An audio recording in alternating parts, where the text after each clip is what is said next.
Hi everyone, and welcome to Indicted TV. I'm your host Negra. Don't forget to like, share, and subscribe, and follow us on Instagram.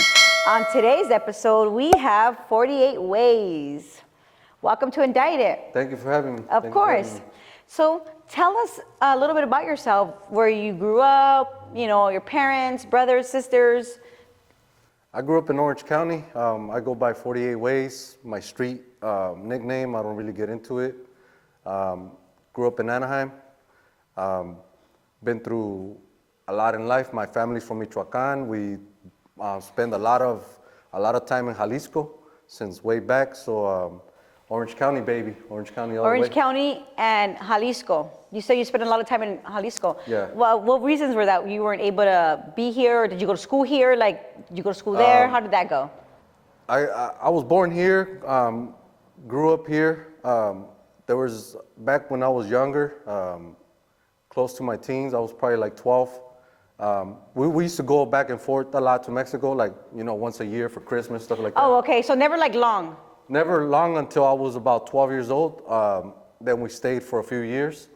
And I picked up a lot of stuff over there that I hadn't picked up here. Meaning? Meaning, like, first time I ever smoked a joint was in Guadalajara. First time I ever shot a gun was in Guadalajara. Not that I shot guns, but I understand what you're saying. Yeah, no, for sure. I learned a lot over there from the Paisa community, from the Paisa world, which embraced me, and I always embraced it because my family's all Paisas.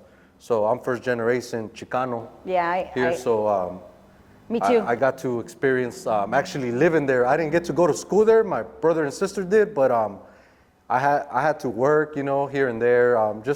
Just learn the hustle out there.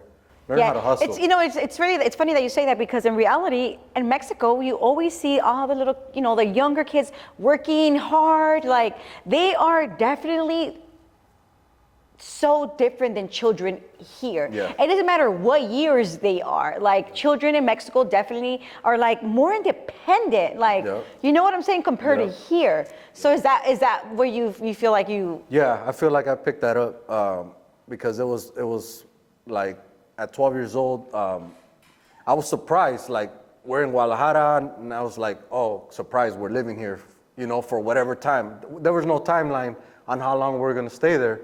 So, my pops was like, you want to go to school or what you want to do? Because you can't stay around here, you got to do something. You got to work, yeah. And I was like, man, let me go find a job. And he was like, man, I got friends. You want a job? I'll get you a job. I said, all right, cool. Started working at a body shop, sweeping around, pretending to sand the cars, whatever, nothing too much, but it was a big learning experience where I was like, man, everybody around me was getting it, Yes. Everybody wanted to get it. Everybody kept telling me I was lucky that I was from over here. So I got to see poverty in some places of Guadalajara and Mexico, So I got to see it like, man, these guys gotta get these kids, these kids gotta get it. Like, man, I am kind of lucky, that I was born over here, because we have all kinds of freedom. And we have all kinds of ways of getting it, more ways than over there for sure. No, for sure. So, so you're living out there. You come back. Did you finish school here? Yeah, I came back. I had to go to continuation, get my grades back up because I missed like 2 years of school. So I had to go to continuation and get my grades back up, and then I was able to go back to high school. So you did go to high school here? Yeah, I went to a few high schools. Yeah. A few. Yeah. So you're obviously on Indicted, right? Yeah. So when you say a few, did you go to juvenile hall? Yeah. I went to juvenile hall. Do you want to tell us about your first time going to juvenile hall? What you went to juvenile hall for? I was a knucklehead when I was young. First time I went to juvenile hall, I was 15 years old. Allegedly, a firearm went off. It was allegedly in my hands. Somebody got shot in the head. Luckily, by the grace of God, the person made it. So they went from wanting to give me juvenile life to just whatever they can give me, basically. But I had a real good lawyer, paid lawyer. My pops probably went damn near broke paying for my lawyer for that case, and I did a little bit of time for that. So you went to what? Wait, what am I saying? You didn't go to YA. You went to juvenile hall. You walked in, and it's like this big old case. Like, how did you feel walking in? Like, especially when you have the big, like a murder case. Like, you're already wearing a different color than other kids. I'm sure. Yeah, because when they first put me in the unit, it was I was 15, so this unit was like 15 and like 16-year-olds, but it was boys and girls, and they put me in this like individual cell inside the unit like a dorm, with cells and stuff. So they put me like in this individual glass all around, like all windows, in the cell by myself, since I had a high-profile case, and they considered me to be like an active gang member, dangerous, whatever, all that stuff. Yeah. And at 15 years old, is like, how dangerous can you be other than, you have a youth mind, a kid's mentality. So the experience was like to go in there, get stripped naked for the first time, and it's like they're telling you what to do, and I'm like, what the hell? How did that make you feel when they told you to strip naked, and it was like your first time? It was like I was still in shock. I was still kind of in shock because I don't know, me speaking for myself, like, yeah, well, I'm still from a hood, but growing up and the gang life and all that, me personally, I never wanted to kill nobody. Yeah. But it's part of the culture, part of the life. Part of the process. Part of the life. So your instinct might tell you, might tell your finger to do something. By somebody try to attack you, you're gonna fight back. So it was kind of like shocking in a way. But it was kind of expected because, the older homies talk about it, so you kind of expect it, but when it's happening to you, it's like, damn. Like, damn, I really got to get naked in front of these people. I really got to do this. And I have no control over anything besides when I'm going to go to sleep. And not even that, because they tell you when to go to sleep. Yeah. So how long did you end up doing? Altogether for that case, I ended up doing 6 months. Oh, so you just did 6 months. They dropped it to possession of a firearm. The victim woke up and for whatever reason said that I didn't shoot him. So I don't know, there's a story behind him saying that, but I ended up going to court and they let me out on bail, so I had to go to a high school that I had no business going to. So I lasted at that high school for a couple months and got kicked out due to where I was Of course. from. Different, And, yeah. Different area. I wasn't supposed to go there, but my pops was like, cabrón, leave that gang shit alone. Sí. And I was like thinking in my head like, Dad, I'm only 15, like how am I gonna leave it alone? Yeah, I'm you're not even just getting OG. started. I'm not even an OG yet, yeah. It was like, because I used to be straight out with my parents, and my pops was like, man, Dad, I can't go there. Like, he was like, cabrón, leave that shit alone. You ain't no gang member. I was like, damn, I got jumped in. So, in your head, you're like super, especially at 15 years old. Yeah, in my head, I was a knucklehead. Yeah, I was really a knucklehead. And the 90s, it was active. Yeah, I do. It was active. The 90s was active, for sure. So you get your 6 months, you get out, and you're going to the school, you get kicked out. Where does your life take you from there? Actually, as soon as I got kicked out of that high school, within like the next 2 days, I got arrested, taken in for violation of probation, and I just kept going in. If there was it got to the point where if there was a gang killing, gang shooting, gang anything, gang graffiti, anything in the city of Anaheim, me and my closest homeboys were getting raided. No matter what? No matter what. Like before freaking school, sometimes I was getting ready, my house getting hit, getting raided. And while I'm getting raided, everybody else, a bunch of my homeboys are getting raided, and they're asking us about murders, about you name it. And, and I'm like, dude, I just woke up. Like, I've been home. Like, I'm a good boy. Like, what are you talking about? Yes. So they kept violating me. They would violate me and kept taking me in. And it got to the point where towards the end of my juvenile career, you can say, because I was already going on 18, the PO that I had was sending all my homeboys to YA. And when it got to me, she took me in for like no reason. She violated me, took me in, and I went to court and she told the judge, I want to recommend YA. And the judge was like, for what? And I didn't know at the time, the judge had already had it in for her because she was sending everybody to YA. So she already saw that there was something fishy about this lady. The judge that I had already knew there was something fishy about this gang unit probation officer, right? Because she was sending everybody on her case, she was sending them to YA. So when I came to court, the judge says, asked her, what did he do? And she was like, I just want him off the streets. He's from a dangerous gang. I want him off the streets. And the judge was like, what are you talking about? Like, he works. Like, he has a little job. Because I had a little job, you know. I've always had a job and stuff. So the judge was like, you know what? If you bring me another kid like this, I'm going to strip you from your badge. Well, I don't know if you remember back in the days, there was a big old Rampart scandal. Mm-hmm. She came out of there.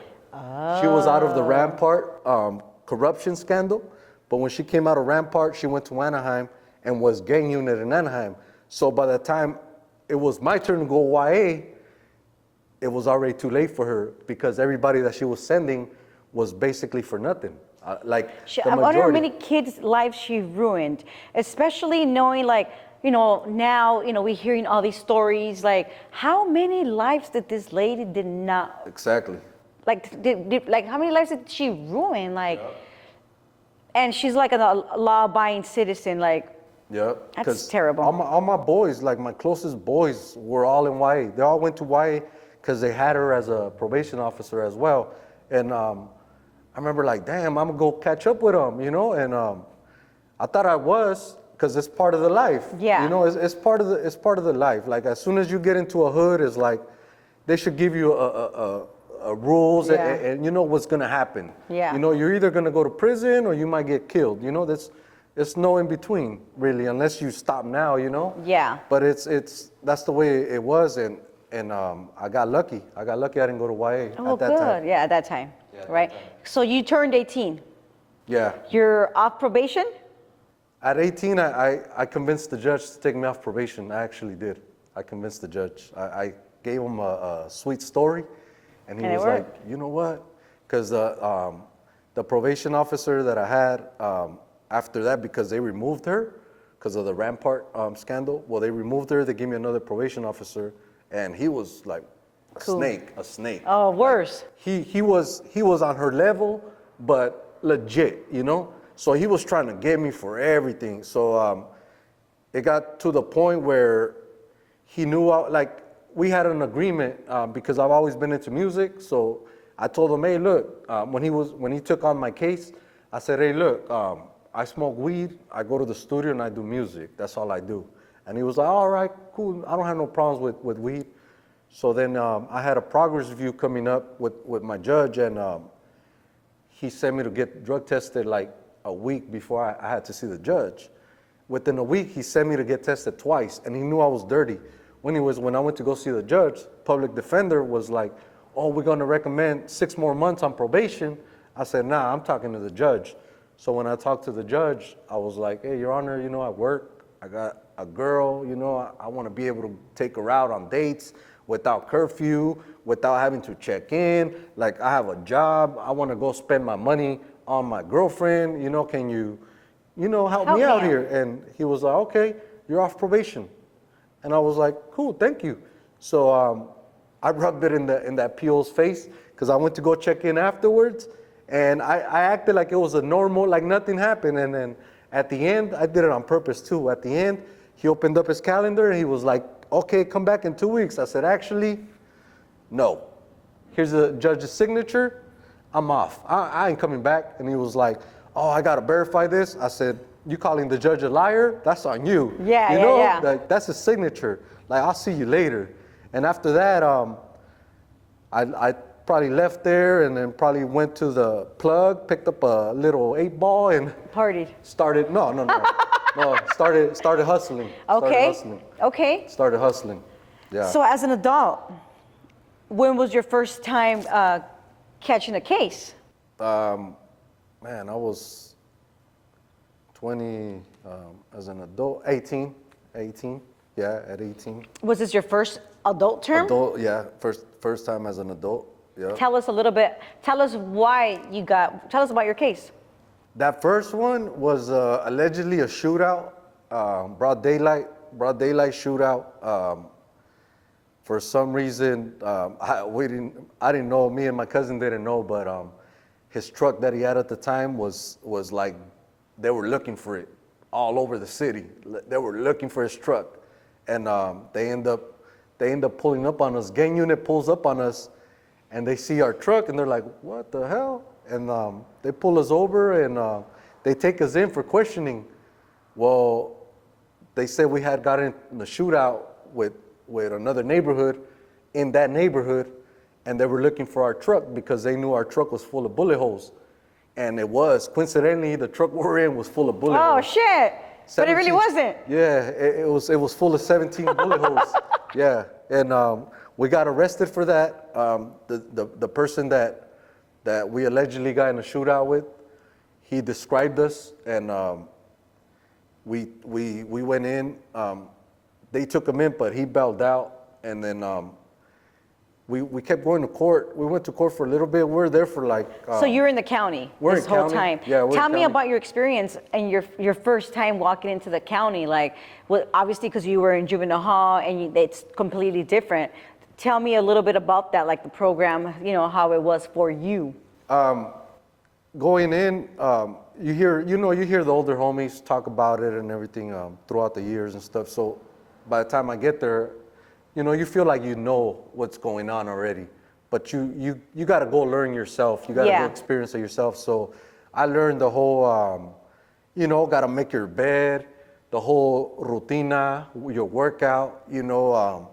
Once you get there, they give you the rules. The homies look out for you, whatever you need, and then they put you up on game. For some reason, I was 18, but for some reason, the older homies that were there, they took a liking to me and took me under the wing and showed me the ropes. And I'm from a hood that's very hated in Anaheim, so being there, and I was surrounded by a lot of homies that just didn't like me or my hood. Of course. So for some reason, the older homies took a liking to me and were like, anybody wants to fuck with you, they're gonna get in trouble. So I learned that part. Like, okay, you walk in these doors, you can't be holding something personal against another homie just because he claims some different letters or numbers. Yes. Just because he's from a different side of the town, whatever, you got to leave that shit at the door. Like, you can't come in here and consider him your enemy, because if something pops off, we riding together. So it was a learning experience. Yeah, for sure. And what would you say was the craziest thing you saw there? The craziest thing was, like, it was wild. I remember this white guy came in, and then the deputy came in and told like the reps, the shot callers, whatever you call them, the reps, told them that dude was a child molester. And he ends up getting stomped out, and they kill him. And weeks go by, and everybody finds out that it was bogus. It was a bogus huila. Like, he had pissed them off. He had pissed off the deputies on the way in.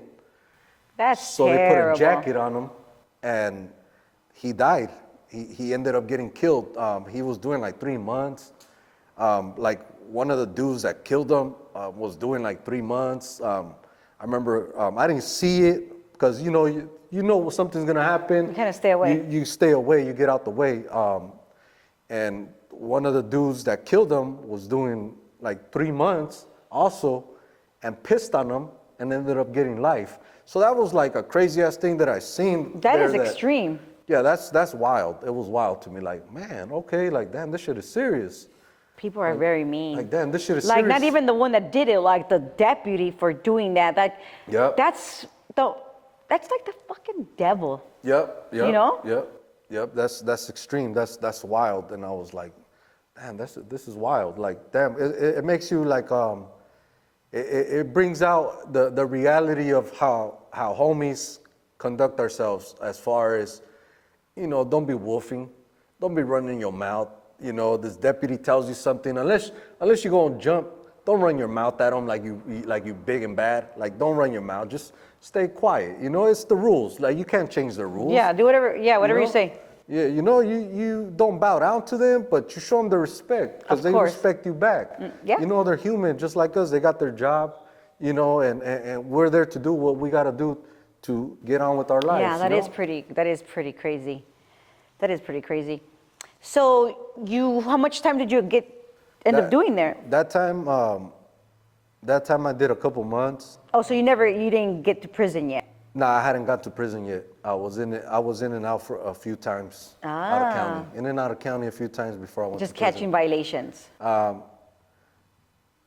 Mostly like little stupid things like driving unsuspended, you know. Yeah. Because I was on driving probation, so like driving unsuspended, you know, little things like that until like towards in like '05, I think it was. I got pulled over by Garden Grove PD, and they took me in for a firearm. Was that your first time going to actual prison? No, that was like, you know, one step closer to prison, one step closer. And the time they pulled me over was like I was already on the radar. Like I was already. They were just watching you. I was already. I was on the radar because of my pops. So when I got pulled over, they already knew who I was, and they pulled me over and they're like, "Where's the dope and money?" And I was like, "I ain't got none." Well, you bring up your pops. You mentioned your dad a lot, in our interview. Tell us about your dad. Tell us a little bit about your dad. My pops is a paisa from Michoacan. My family's from Michoacan. I mentioned earlier we spend a lot of time in Jalisco, Guadalajara, Zapopan, and Guadalajara, Tlaquepaque. We've been to Zapopan. And we actually lived in Zapopan. So back in like the 80s, my pops was always like gone. He was gone a lot, like, 3 months at a time. And I call him like, "Pops, where you at?" "Oh, I'm in Tijuana." Or I get it. "Pops, where you at?" "Oh, I'm in Guadalajara. I'm in Sinaloa." Stuff like that. Okay, So I get it. My pops would come home, and we would have things. My pops would come home and like go buy a new car, and I'll be like, "Damn!" And we had a house, and then I'd be like, "Damn, okay." And I would ask him like, "Pops, what's up?" And I was a kid. So I was always picking his brain, asking him stuff, and he was always putting me up on game. He never held any information from me. He always he used to teach me and show me stuff. Not show me stuff, but talk to me about things, right? And with right the and intent, wrong. he used to talk to me about things with the intent for me to not follow in those footsteps. I get it. Right? Yes. So my pops was a hustler. He was really in Mexico back in the days, in the 80s, and 90s, and he would be gone for a while and then come back, have new stuff, Señor de los Cielos vibes. Oh man, it was like. I get it. It was like. Okay. My friends as a kid, they used to be like, "Damn, your dad's a fucking narco, huh?" And I'd be like, "Nah." He just works in Mexico. What the fuck was he looking? Man, your dad, man, what the fuck? But I knew what was going on. Yeah. Right? Because in elementary, I'm not going to bullshit. In elementary, I was that kid in elementary that was looked like a straight cholo, right? But at my house, there was a Porsche 911 in the garage covered. There was a Ferrari, brand new Ferrari covered in our driveway. Brand new Suburbans.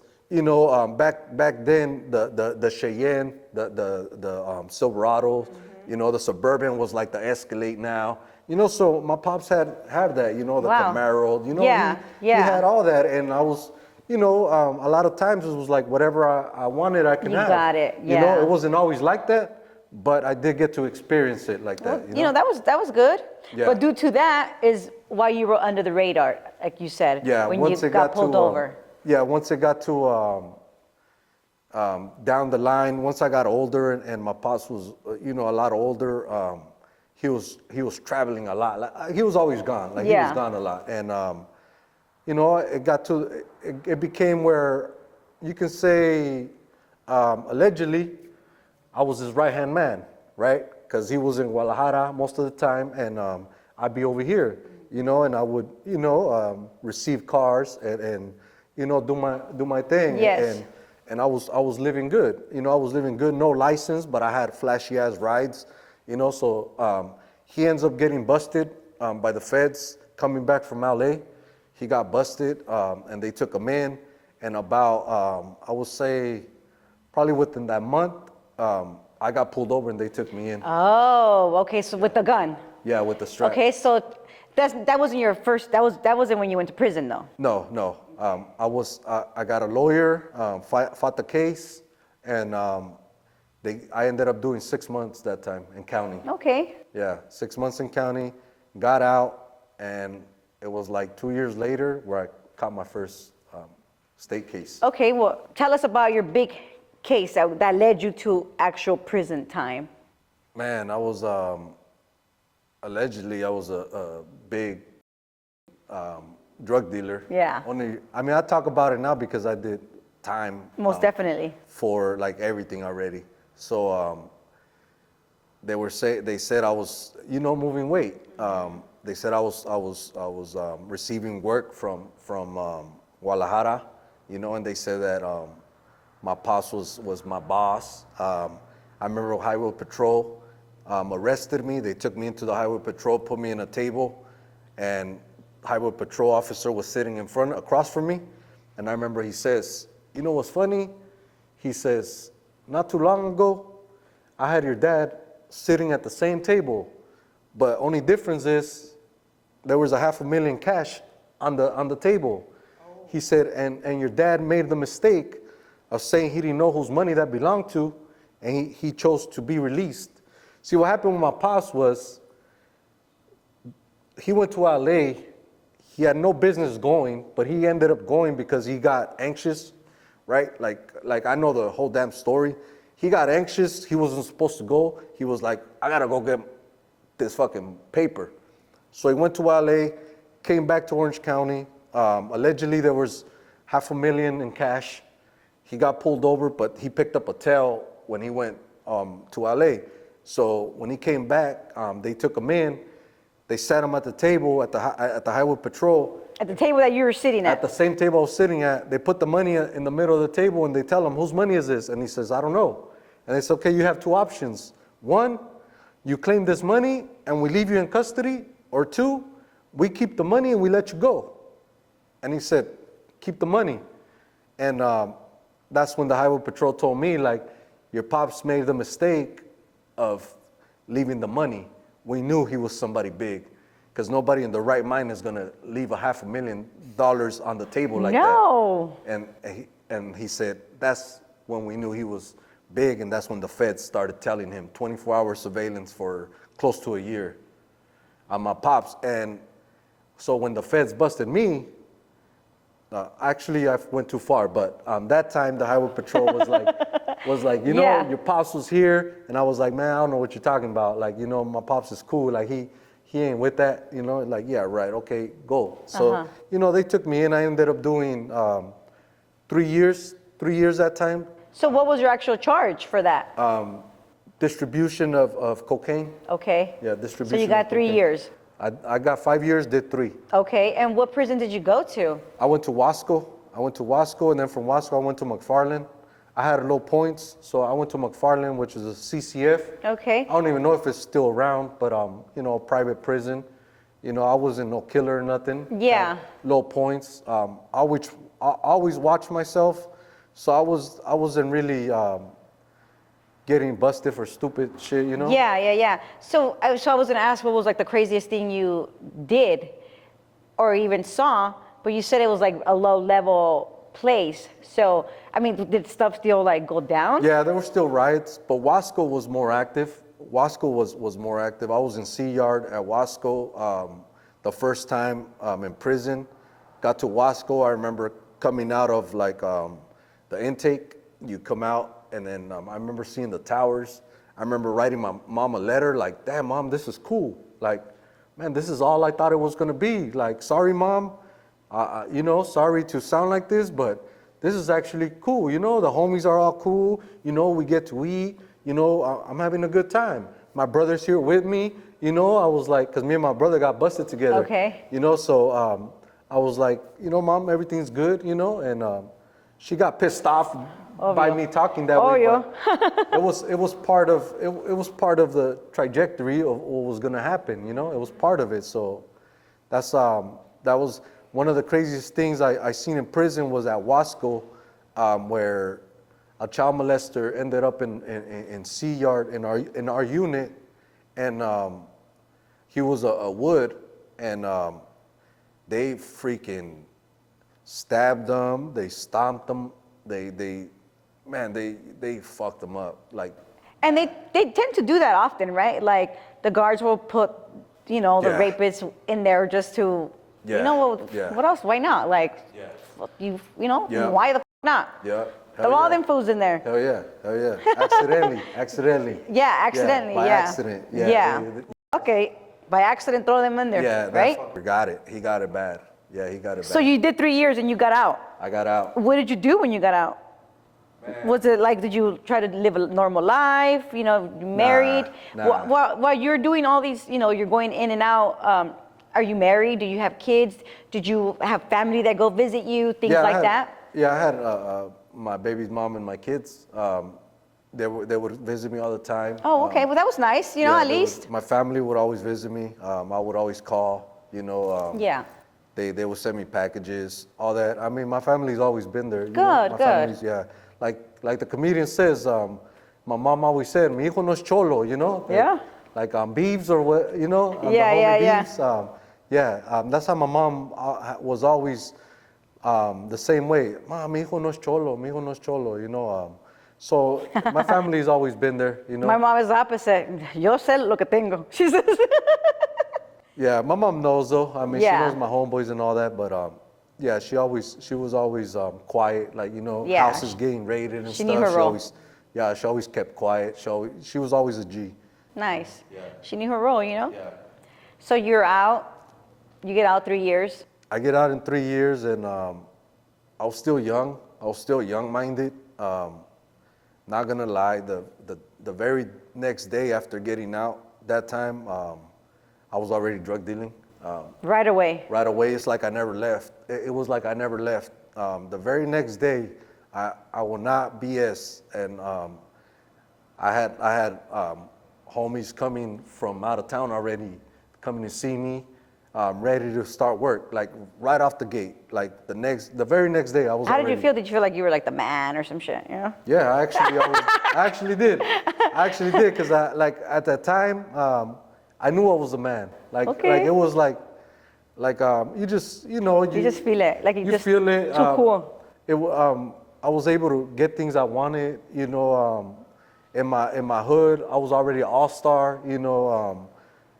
You know, not just me, but a bunch of us, my immediate circle from my hood.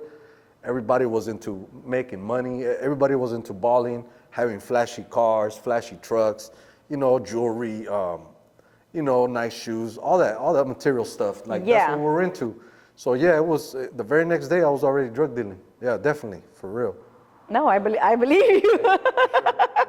Is that what led you to getting indicted? Yeah. Tell us about that. Yeah, I was out, that time I was out about 2 years, I think. I was out I got out in 2010. I was out about 3 years.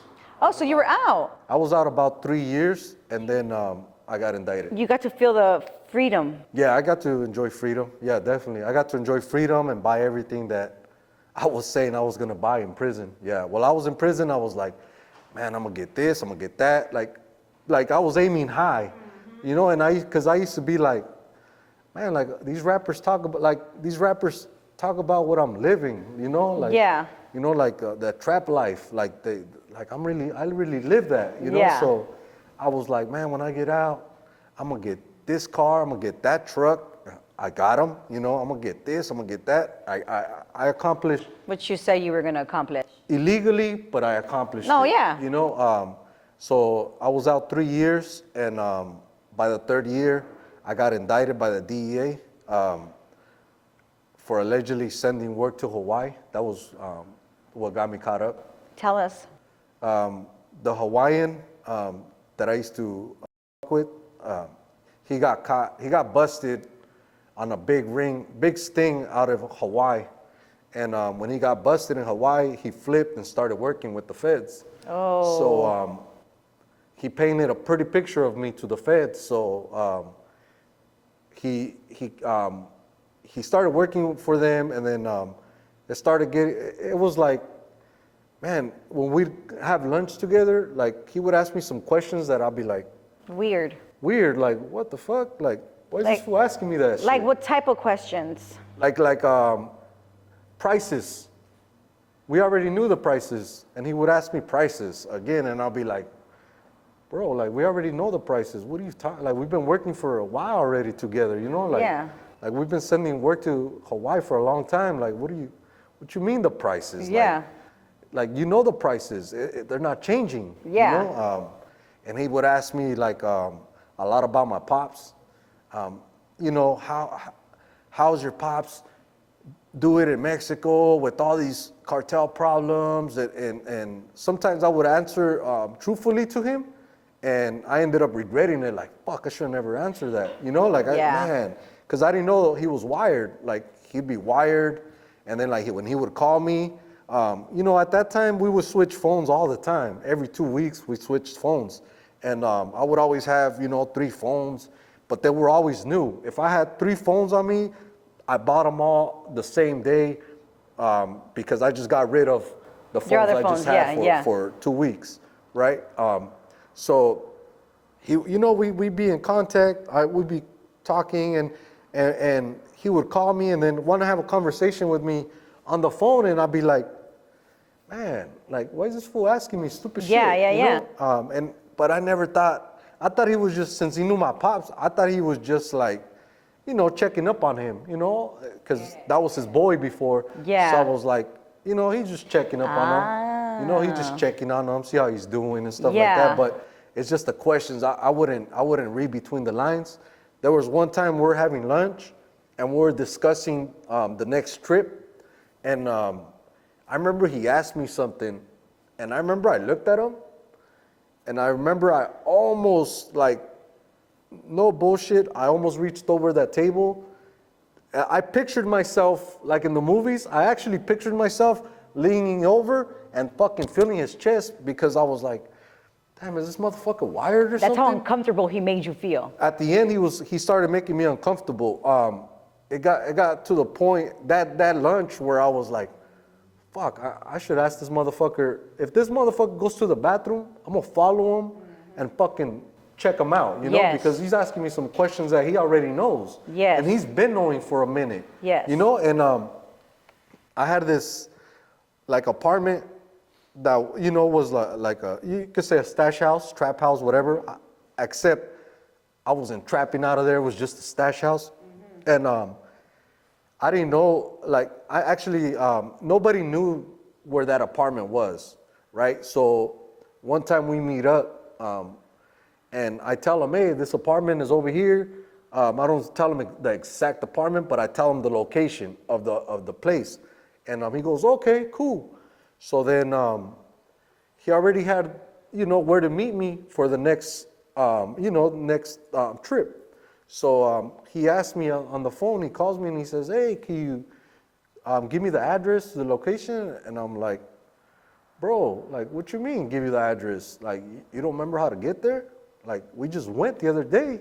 And he was like, yeah, but I don't know what apartment. We didn't go in the apartment. We just went in the gate. And I said, that's cool, bro. All you got to do is go in the gate. Like, once, you're in the gate, then you're in. Then you're in. Like, you don't have to worry about the apartment right now. That's when I was like, what's going on? Yes. Like why is he asking me like some technical questions now? Yes, like now he was like really like not caring. Yeah. He was just trying to get you. Yeah, and the day actually not the day I got busted, but the day he was trying to set me up, I caught it, because I caught him in a couple of lies on the phone, and I remember like hanging up on him, going outside, and seeing some vehicles outside of the gate they couldn't see me, but I can see them. They were like circling around. And these same vehicles were the same vehicles that had been following me for like over 6 months already.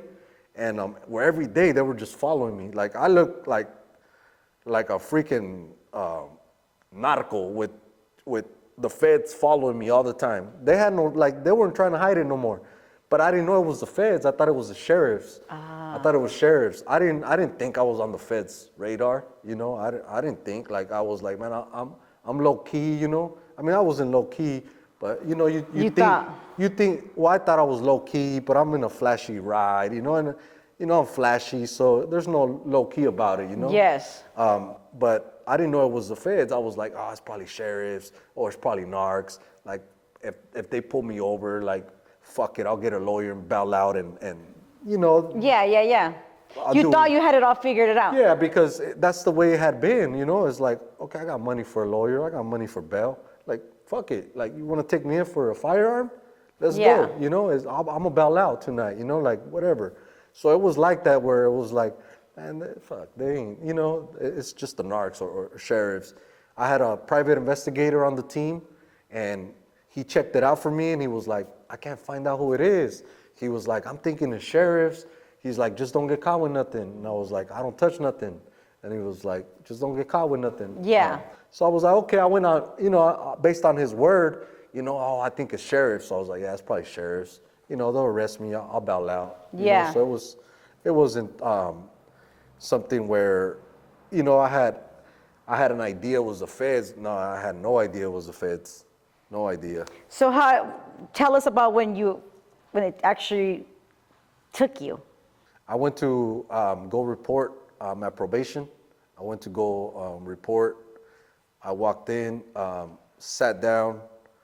My PO was tripping on me for some reason, because for months I would go to probation and I would take off my watch. You know, sometimes I'll have my earring on, diamonds, take it out, my chain, put it away in the glove compartment, and go inside. Sometimes I'll have like my family owns restaurants, so a lot of times I'll put the polo on with the restaurant name on it, and I'll walk in there and I'll tell her like, oh man, I'm struggling, you know, man, I'm struggling. I'm looking for another job. I work for my family, but it's not enough. And the whole time she was in cahoots with the feds. And she would just look at me like, oh, yeah, keep trying, you know, keep trying. But she knew, and I was always trying to fool her and be like, oh, I'm broke. And, you know, and then right when I would get there, I would, you know, take out a wad and, you know, a stack of money and put it in my glove compartment and lock it and you know, go inside and check in and tell her a sad story, you know, I'm doing bad. And, you know, and she knew the whole time. So when I went in to check in that time, she was tripping on me, like tripping. And I wasn't staying at home because I knew like I was being watched too much, like where it was like I was coming out of my house in the morning. They were there already waiting for me. I was coming home. They were already there. They were following me. So I was like, you know what? It's going to be a matter of time before these fuckers break down these doors again.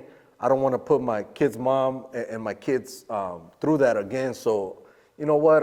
I'm going to have to stay away. So I started staying away from home a lot. Like I started staying like at my mom's house, you know, at the apartment, at different places all the time. And for a couple months, probably for my last 3 months of freedom, you could say I was on the run in a way, because I would go home, spend time with my kids, and spend time with my kid's mom and eat whatever, and then leave. And I would see her be upset. You know, at times I would see it in her face. She'd be like, "Where are you going?" I'll be like, "Oh, I gotta go." And she'd be like, "This is your home though." And I'll be like, "Yeah, but I gotta go." But I didn't want to tell her, like, you know, like she knew though. She knew what was going on, and she knew that I was being watched and all that, because when I found the tracking device under my truck, I showed it to her. She knew. She was like, fuck, I know it. Like, I see, every time we go somewhere, yes. I'm always, she's like, I thought I was going crazy. I thought, you know, I was just So they were watching her as well? Yeah, they were watching us. They were watching us big time. Like, yeah, they were watching her too, but they were watching me, but they were watching the house. And you know, I always had the motto, don't shit where you sleep at. So I never shit where I sleep at. So, you know, my home was my home. It was sacred to me. For your, Always especially has for your been, kids, yes. always will be because of my kids and her. So I was staying away. So when I went to go report to my PO was like, where you been staying at? So I'm like, how the fuck does she know, you know? Like, but I'm like, nah, I live at home, whatever. And she was like, okay. She gets up, goes out of the office. She goes, I'll come right back. She gets out of the office, and two dudes walk in, and they say, you're under arrest. And I'm like, oh, whatever. I'm not even looking at them because I'm thinking, like- I thought they were sheriffs. And I'm like, yeah, whatever. Let's go then. You know, and I'm thinking like, I'll go do a month, whatever. bail out really 3 quick. days maybe. Go do 3 days, and then the judge gonna kick me out because it's too populated. What the fuck? They violated me for spending a night at my mom's. Yeah, You know? yeah. So they were like, I guess they were shocked the way I responded because I didn't look their way. They were like, oh, you're under arrest. So I'm like, yeah, all right. And they're like, do you know who we are? And that's what, like, it kind of, you know, I had a ring in my The ear. voice like, is different. I was like, what the fuck does he mean by that? You know? And I Yeah. was like, I turned around and I looked at his badge and it said DEA. And I was like, oh, fuck. I was like, fuck. So you they didn't even take you down like that. You just basically threw yourself in. I fucking walked into the web. Hey, but at least it didn't get ugly or anything. Well, it got ugly. I mean, every spot that I freaking went to got raided. Oh, okay. Here's a crazy story. My homeboy had just got out, right? He did 15 or 16 years, right? Level 4, right? He gets out and he paroles to his aunt's house in the heart of Dogpatch, the neighborhood in Paramount, right? So he gets out, I go pick him up, and I take him, you know, shopping, whatever. And I start going, because I was my homeboy, like my older homeboy, like I got a lot of love for him. That's my homeboy. So, you know, I started going to that neighborhood and kicking it with him, drinking a 40, stuff like that. So one day I'm chilling with him. We're outside his house, and we're drinking some tall cans, and I see a car that just looked suspicious to me, but I didn't think really nothing of it. Anyways, I go home, whatever.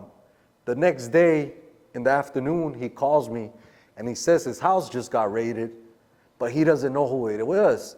He didn't know who it was, and he contacted his PO, his parole officer, and his parole officer told him, like, I don't know nothing about it. When you're on parole, Like, you have they're to know. notified. Yeah. So his parole officer was like, I don't know nothing about it. Like, so I'm like, what the fuck? You know, so then I'm like talking to him, and he tells me, yeah, dog, my house just got raided and this and that. But my homeboys already knew that I was being watched. I had already told everybody, like, hey, I might be gone for a minute, you know, like I'm being watched all the time. I don't know what it is, but just to give you guys a heads up. Yeah, I don't know what it is. You definitely knew what it was. And so then they take me in.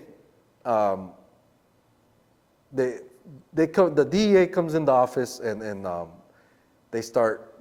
You know, I figure out it's the DEA, and they're like, give us something. We'll let you go. And I was like, let me go first. Let me go first, and I'll call you guys tomorrow. And one of the agents, he laughs and he says, man, he says, if we let you go right now, he says, you'll be in Mexico tomorrow with your pops, drinking, laughing at us. And I looked at him and I was like, what the fuck? And he says, you think we know everything? And I was like, damn, like, what the fuck? Why would they bring him up? You know, why would they bring him up like that? Like, that man, he says, give us something. I said, man, I don't know what you guys want. And they said, you do, you know people, like, give us the next shipment. And I was like, shipment? What do you mean? Of what? You know, and they're like, don't play dumb. You know, you're looking at 25 years. No, 20 years, they said. You're looking at 20 years. And I remember looking at them and like, 20 years? I said, well, let's get going. Because the quicker you book me, the quicker I go home. And I remember one of them says, oh, you think you're a gangster, huh? And I said, nah, I don't think I'm a gangster, but, I don't know what you guys want from me. I don't have no info to give you guys. Yeah. And he says, is that what, and I'll never forget these words. He said, is that what you gang members look forward to? Prison? That's what you look forward to? And I was like, nah, no, I don't.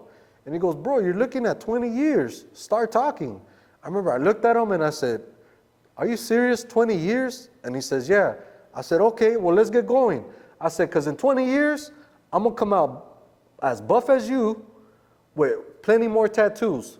Let's go.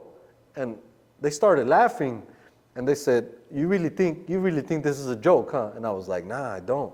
He's like, oh, you think you're a gangster? And I was like, nah, I really don't think I'm a gangster. But I don't have nothing to give you guys. Like, Yeah. I'm nobody. I was like, I'm nobody. And he was like, I'm like, I don't have no money on me. My stupid ass left the money in my truck, my jewelry, in my truck. I got money at home, jewelry at home. I got everything about me indicates that I'm a drug dealer, right? Yeah. So they were like, you doing something. And I was like, nah, I'm really not. And they were like, man, we know everything.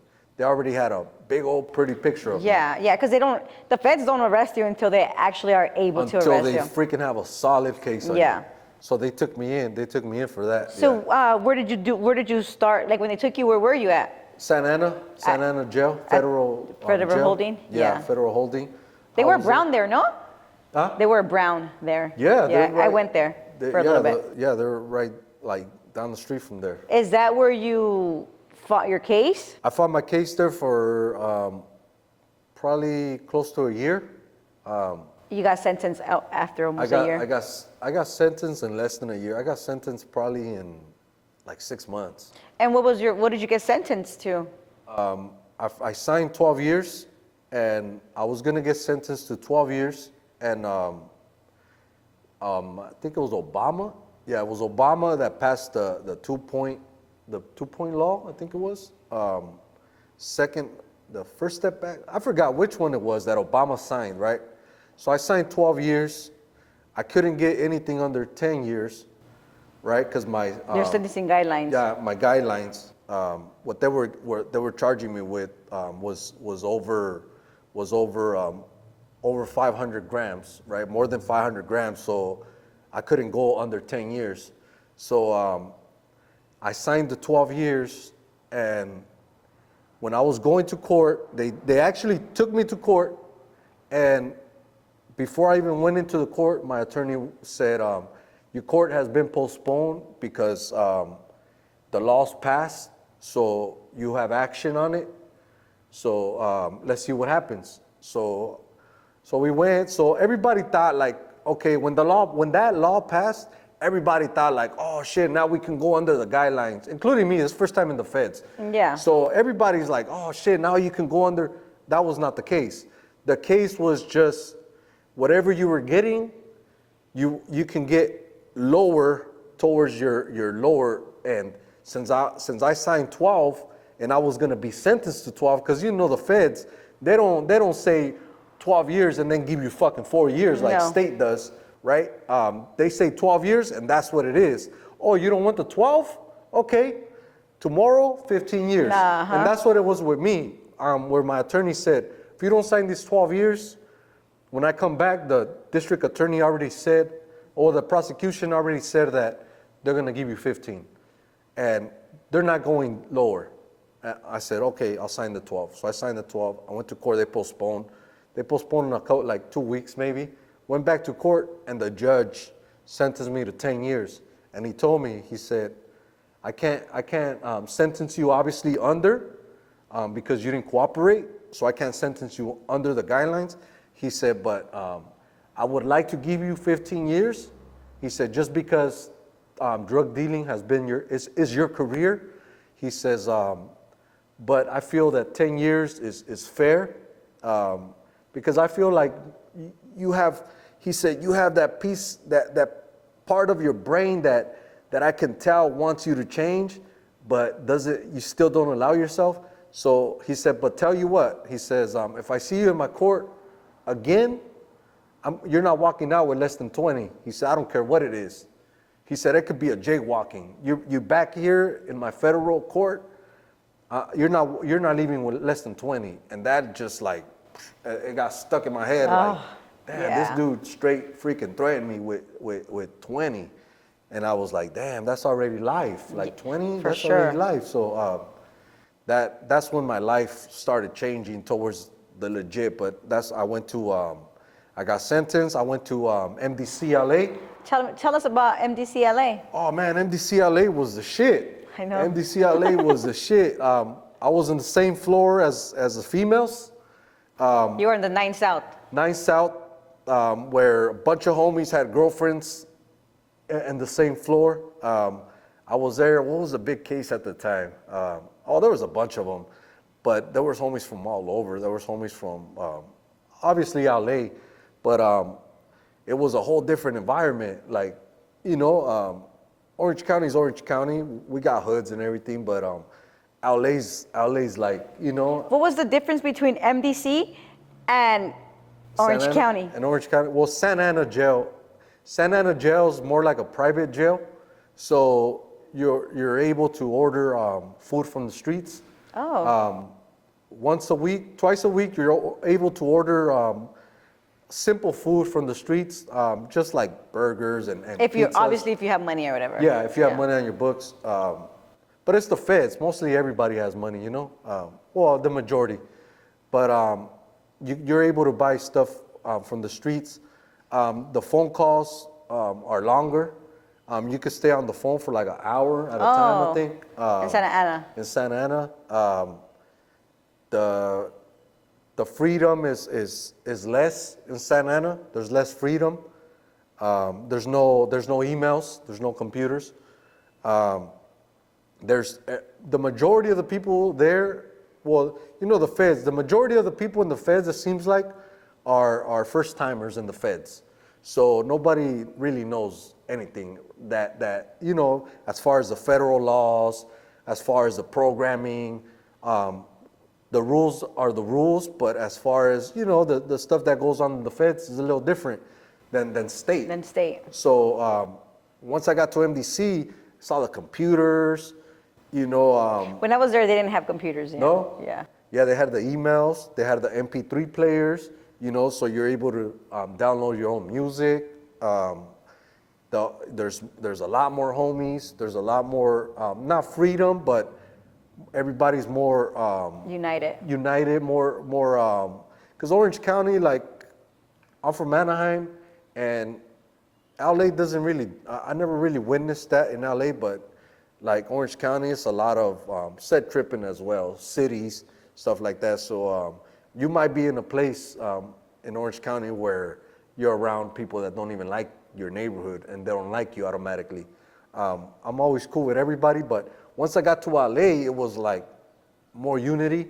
There was homies from Orange County there too, but it was more like everybody's already basically, while they're still fighting their case, but it feels more like everybody's already sentenced. It feels like everybody's already programming.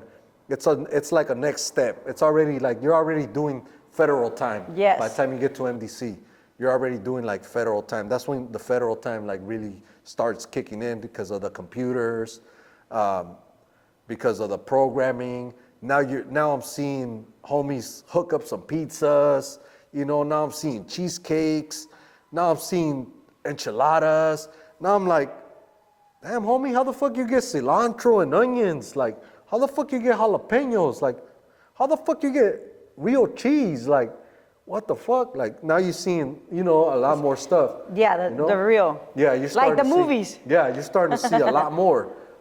Like, it's more active, a lot more active. Yeah, way more active. Did you fish? Yeah, I fished, but I learned how to fish in county before. But fishing in the county and fishing in MDC is completely different. Yeah, completely different because you have the toilets. And you have the nets. That tripped me the fuck out. I was a fucking pro. I had a celly that was like a pro. I seen the communication through the toilets. I was like, holy shit, like this is crazy. We go out to the patio recreation area, and you got the homie at the door, and I'm like, With the talking to the girls. Is he really talking to a girl? Yeah, that's his hyena. Yeah. What the fuck? Like, what the fuck's going on here? You know? And so it's a lot more active as far as doing time. Yeah. Because in Santa Ana was more like, fuck, what's gonna happen? Yeah, you had more, in Santa Ana, you had more time to yourself. Yeah. And in MDC, you don't have time. Nope. Like, believe, you know, it's crazy to say this, but you know, all we got is time. No, you don't even have enough time. Yeah. Like, the day goes by so fast at MDC, like extremely fast. Like, oh shit, you know, like, oh, the next day already. Yeah. Which is obviously a good thing when you're there and you're doing your time, you know? Yeah, fast. It goes by fast. Super fast. I did like a whole year there, like this. Yeah, it goes by fast. Yeah, I did a few months there. So once you got sentenced, where did you go? After MDC, I went to Victimville. Yeah, Victorville. Why do you say Victimville? That's what they call it, Victimville. Really? Yeah, Victorville. Yeah. I went to Victorville. I was there. I was in Victorville. I got to Victorville, and luckily for me personally, I was lucky enough to get there while we're on lockdown, right? Because Victorville is always rocking and rolling. Most people get to Victorville and they end up getting more time, or they end up doing their whole time, right? They end up doing the majority of the time because they started in a place like that. So I got there. I was there maybe 90 days, I could say, around there. They called me out to my counselor. My counselor said, you know what? You got, I think it was 15 points. I forget exactly how many, but I was right there, right where it's just right on the line where it's either, you know, you say the wrong thing, you're staying at the medium. Yeah, I get what you're saying. Or if you say the right thing, they're sending you to the low. Low. Right, so that they sent me to the low. That's. So in those 90 days at Victorville, you said it was always rocking and rolling. What would you say was the worst thing you saw? At Victorville, I didn't see nothing, really. We're on lockdown. Okay. I didn't get to really see nothing. I heard stories from my cellie that I had, but I didn't. But you were already hearing stories about Victorville, because from the moment Santa Ana, from a couple people I heard about that already been to the feds, you start hearing stories. Once you get to MDC, you got homies that are back on new cases, or they're back on another case, or violations and stuff like that. So you already got people that already been to the feds. Yeah. So you're hearing stories. Obviously, you're like, oh man, that sounds too good to be true. Is it? I wonder if it's true. But it's until you start, you know, going like Victorville. I had already heard that Victorville was cracking. So when I got to Victorville, it was like my fucking luck. Yeah. Like I have to go up to fucking Victorville, like my fucking luck, you know? I'm here for drugs, you know? I'm here for drugs. I'm not here for no violence or no gang activity, right? So I'm like, fuck, my luck. I gotta go to Victorville. And luckily we're on lockdown. And you said you were only there for 90 days. Yeah, I was there for about 90 After the days. 90 days, where did you go? Terminal Island. We find out where we're gonna go. So obviously, I went back to my cell and I told my cellie, I remember telling my cellie, hey dog, like what's up with Terminal Island? And he says, damn homie, you're going to Terminal Island, you fucking lucky motherfucker. And I was like, damn, but what's up with it, you know? Like, yeah, you're like, why am I lucky? Yeah, like he was like, damn, you know how many people try to get there, dog? He was like, man, he's like, and I was like, why? And he said, fuck, it's in LA, you know, it's in Harbor area, it's local, it's freaking local. They just want to get there just so they could be home. They want to get there so they can be home, because in the federal system, you know, the lows can be ugly. The lows are they can say they're trash. You know, a lot of people consider it to be trash. Before I got there, obviously I asked around. The homie said, go ahead, homie. You're planning on going home? Go ahead. You know, you're not on no fucking stupid time. You're not raising your hand for anything.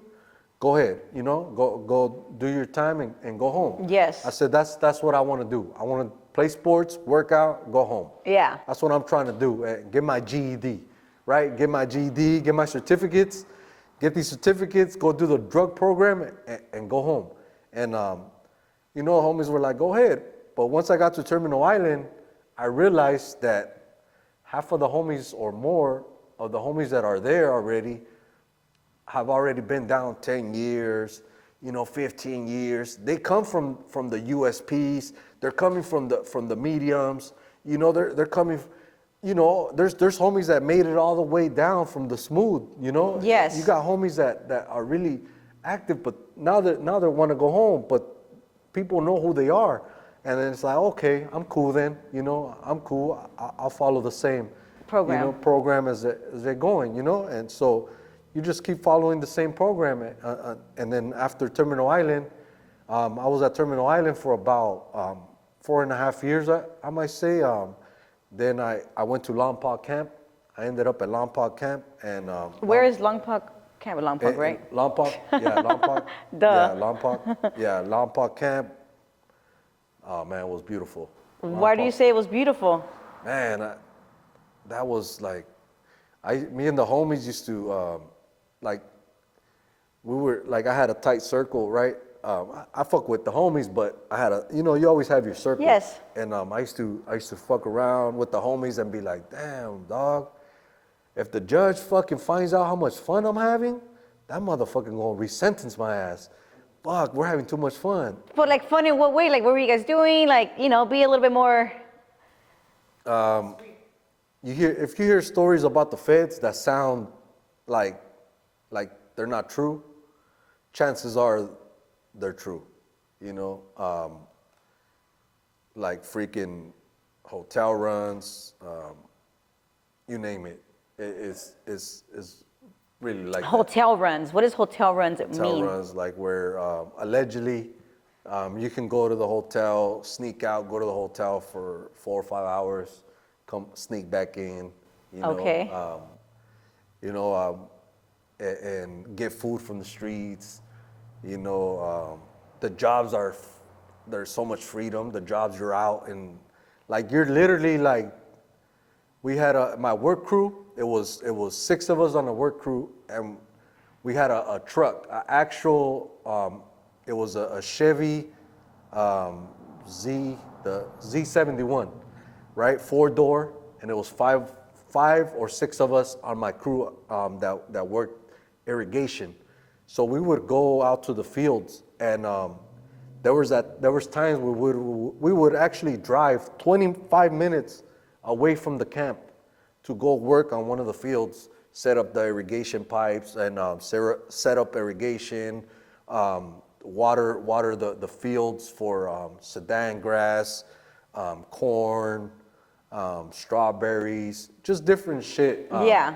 And then there's Angus, cows, there's horses, but there's like, I think Lompoc has like 100,000 acres full of land.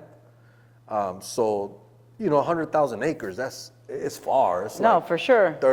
it's like 45 minutes away on some fields. So it's like you're doing time, but you're not even doing time. Yeah, it's like doing time. You just got to make it back for count.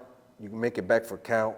That's all they care about. Oh, count. wow. Obviously they care about, you doing good and all that, but. So what would you say was the craziest thing you saw there, since it was so freaking open? Like you were able to do anything. The craziest thing I saw was probably a hawk eating a squirrel. It was. Nah, I believe it. No, for reals. That was the coolest thing I had seen there. Like, Yeah. man, a hawk freaking coming down, grabbing a squirrel and eating it like within like 4 feet from everybody. Like Oh, we're like right working here, out, yeah. the hawk's like 4 feet away, looking at us while he's fucking dismantling a squirrel, and I'm like, And you guys are in prison. He's like, who the fuck is savage now? man, it's like, damn, this fucking hawk, and you see hawks fucking grabbing snakes. Yeah. I saw a fucking owl grab a fucking, another fucking bird off from the sky at nighttime, grab them and fucking like, man, some crazy shit. But the craziest thing I saw there was somebody fucking leave and fucking take off. Somebody took off, and just took off and didn't come back. That's like the lamest thing, huh? That's like, bro, are you serious? Hey, that's just the lamest thing. Like, why? Like why? And then you start hearing the rumors or the stories, or you start hearing it from his boys. Like, man, he was stressing about his lady. Always a girl. It's like, are you fucking serious? Dummy. You know, it's like, damn, like, man, that's crazy. That's probably the crazy shit. So how long? You said you were there for 4 years. No, at Lompoc Camp, I was there for a little over a year. Oh, okay. So a little over a year. I was there a little over a year, and then I got transferred to Florence, Colorado. Florence, Colorado. Yeah, I got transferred to Florence, Colorado. That was a camp too? That was a camp. Florence, Colorado is also a complex. So you got the camp, Florence, Colorado camp.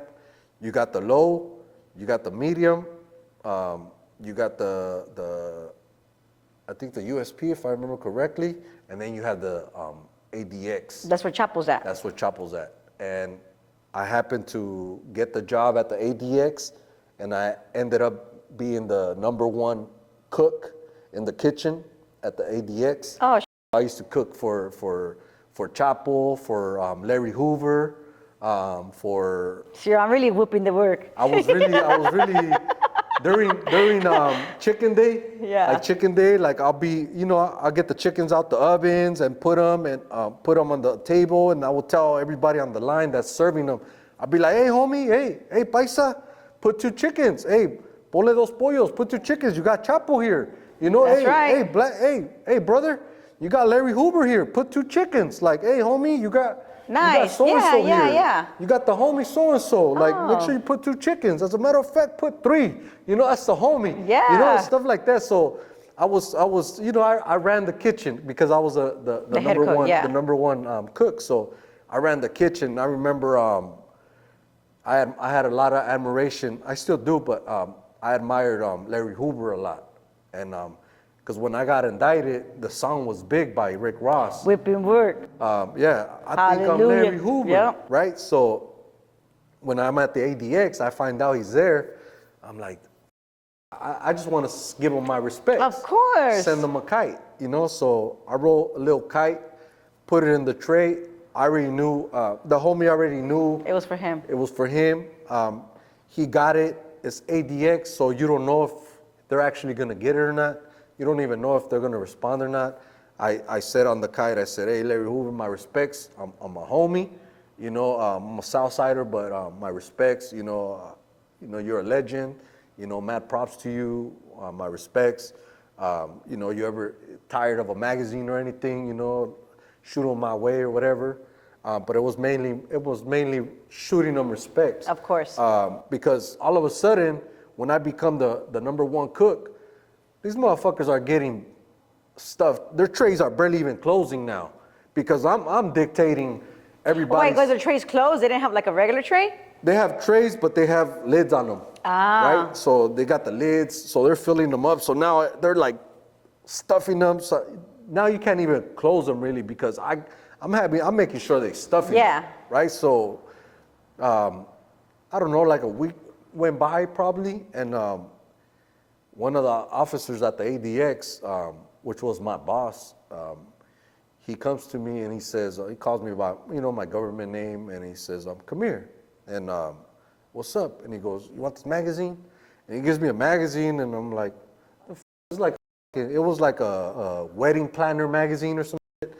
I look at it and I'm like, what is this? Like, all right, cool, thanks. And he's like, no, fool. Bro, like, you see the name on it? And I'm like, oh shit, Larry Hoover. Yeah. Oh shit. And he says, now that's on you how to get it back to the camp, because ADX, you go through like some security, you go through some real security to go get out of there. Like what? You go through gate metal detectors. You get strip searched on your way out. So he was like, you got the magazine, but it might stay here. Like, he's not telling me to take it back, but I'm like, okay, I'm gonna take this back. So there's tricks to everything. Yes. I end up back at the camp with the magazine and shit, and I'm going through the magazine. You hoop fucking magazine? No. It's too big. That magazine is too big. I mean, I gotta say it. But I mean, I'm from a hood. I've been to prison and all Of that. course. So hooping, it's like you better know how to hoop something for real. Like you better know how to hoop something. Well, anyways, I get back to the camp. I'm looking through it. He ends up sending me his receipt from commissary, and he signed it. And then he sent me he didn't say much. He just said like, thank you, appreciate it. That was basically like it, Yeah. So I look at his receipt with his balance. I'm like damn, That this still had a motherfucker- gang, huh? This motherfucker's balling. Like this motherfucker's balling, right? So I end up keeping the magazine. I end up getting some plastic, like a plastic binder. Mm-hmm. I put the magazine in there, and I put the receipt in there with it. And I closed it up. I took it home. There was a white boy that comes back one time from the ADX, but he worked commissary. Oh. He comes back, and he goes, hey, check this out, dog. And I'm like, what's up, bro? And he says, look. And he shows me the receipt, and I grab it, and I'm like, what the f***? You got Chapo's f***ing receipt, bro? Like, bro, let me have it. And he says, nah, bro, I'm keeping it. I was like, bro, you're white. Like, you're a wood. Like, It's Chapo. And he was like, yeah, bro, but it's Chapo. I'm like, bro, like, let me have it, bro. Let me have it. Let me try to sell it to one of these paisas, and we'll split the dough. He was like, nah, I think I'm going to keep it, bro. And I was like, I mean, that's choppies. that was Chapo. Yeah, that was Chapo. Yeah, that was Chapo. Yeah, I remember when they brought him in. Were you already up there? I was already there. Tell us a little bit about I that. was already there. They locked everything down, the whole complex. And Because what year was this? This was 2019. Oh, yeah. Yeah, 2019. Yeah. They shut down the whole complex, and I'm at the camp. We're at the camp, and we're like, why they lock us down for? Like, what the fuck? Like, we're the camp. Fucking Camp Snoopy. Like, Yeah, literally. why they lock us down for? And they said, they're bringing somebody. Everybody lock it down, whatever. And I'm like, what? So then, we could see out the windows and shit, and you see an armored truck, you see news vans outside the complex posted with the cameras out and everything, and you see a fucking helicopter, and then you see like a van with all these vehicles following it, and then they go in, and then we catch, that's Chapo. Fucking Chapo, man. Like, damn, you're in Colorado and they're still doing all this shit. You like, damn. Fuck. I mean, Chapo's the man, no matter what. Chapo was a man. Chapo was a man. So he got there, and once he got to the ADX, man, you had all the paisas want to go get a job at the ADX now. Yeah, now they want to go get a job at the ADX. Yeah, first, before Chapo was there, all the paisas like, man, fuck that. I ain't going through that strip searching every day. But me, I was like, I love to eat. I work out, so I love to eat. I gotta eat. Yeah. I love to make my own food. I can cook, so it's a no-brainer for me.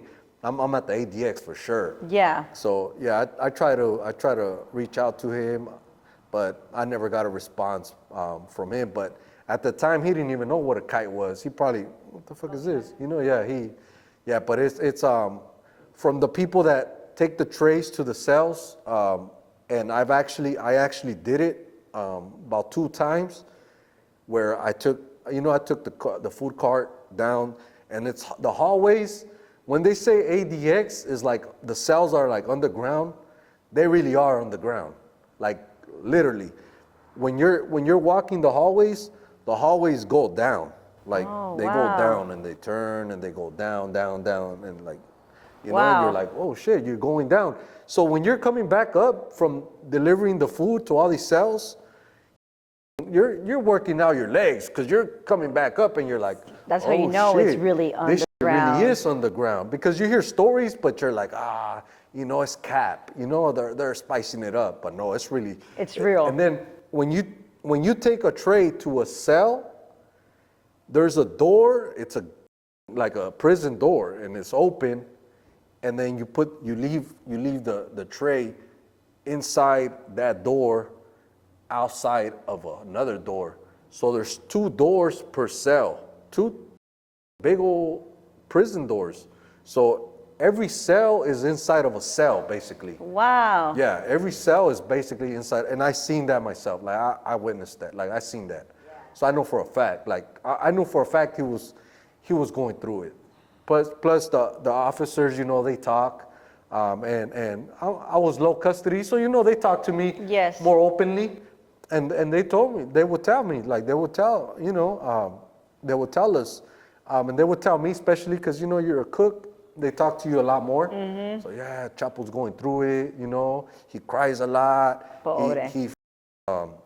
He can't. He doesn't know how to fill out his commissary slip because he don't know no English. He don't know no English. He's really a paisa. Yeah. He don't know no English. So he was like, he would miss store all the time. They would send the money, and he found out that restitution. He owes like what, $3 billion of restitution or something like that. And if he gets $1,000 in his books, they're taking like 75% of it. So he's left with like $300 out of like 1,000. It's crazy. He goes through it. He's definitely going through it. He's definitely going through it. Yeah. Free Chapo, guys. Yeah, free Chapo. Yeah. So is that where you got out from? Yeah, I got out from Florence, Colorado. Yeah, that's where I got out from. Obviously, you already felt like you were free, right? Yeah. Did you fly back home? How did that go for you? Because you were gone for a long time. Yeah, I was gone. Even though you probably felt like you were free, but you were still literally gone. Yeah, I was literally gone, especially in Colorado, because I was so far away from my family that it was hard for them to go see me at that time. Because when I got indicted, they took everything. Like they it's the feds. Yeah. It ain't state, it ain't narcs, it ain't police. It's the feds. They take everything.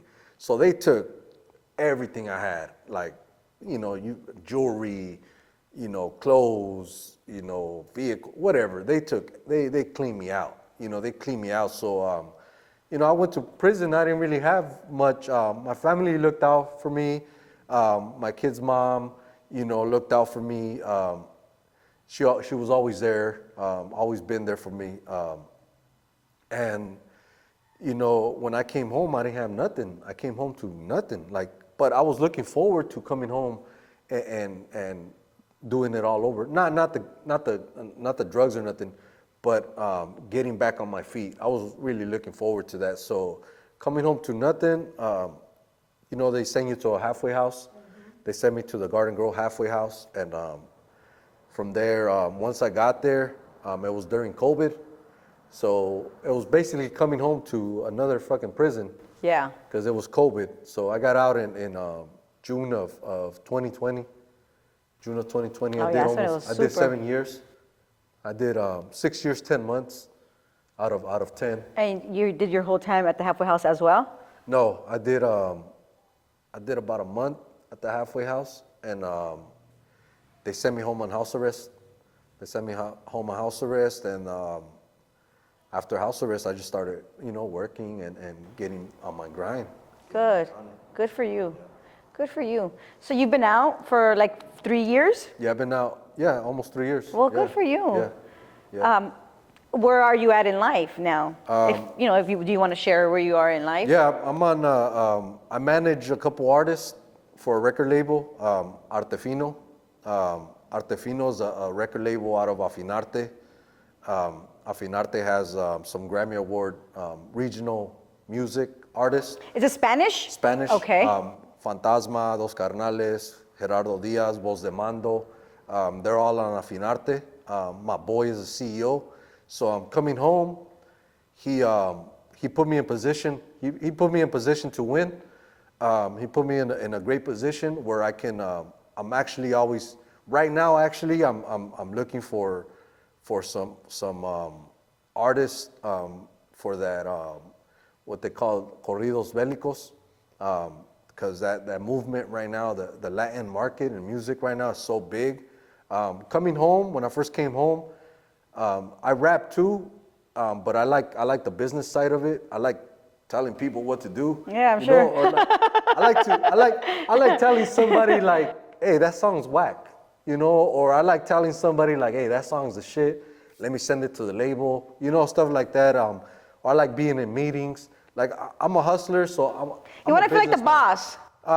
I've always been a hustler, and I've always been like my own boss, you can say. Yes. So I like the management side of things.